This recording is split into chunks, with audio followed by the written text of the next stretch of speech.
भारत का शिक्षा तंत्र कितना खराब है, इसका अंदाजा आप इससे लगा सकते हैं। जब नेताओं को वोट चाहिए होता है तो पोलिंग बूथ आपके मोहल्ले तक ला दिए जाते हैं। 10 से 15 मिनट की दूरी में वोटिंग सेंटर होता है और अगर फिर भी कोई परेशानी हो तो सरकार खुद गाड़ी भेजकर घर से उठवा लेती है, क्योंकि एक भी वोट छूटना नहीं चाहिए।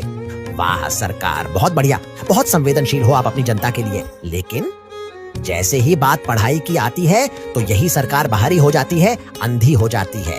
एसएससी जैसे एग्जाम्स के लिए बच्चों को 500 से 800 किलोमीटर दूर भेजा जाता है।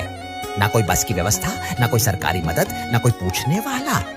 पहुंच सकते हो तो पहुंच जाओ, वरना किस्मत को दोष दो। और अगर इतनी दूर सफर करके किसी तरह परीक्षा केंद्र तक पहुंच भी गए तो भी गारंटी नहीं है कि एग्जाम होगा भी या नहीं।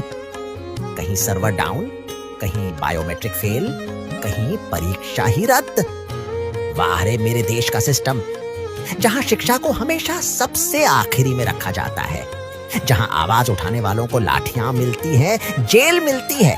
लेकिन सबसे ज्यादा चुभने वाली बात यह है कि जो शिक्षक आज सड़कों पर लाठियां खा रहे हैं वो कोई आम शिक्षक नहीं है।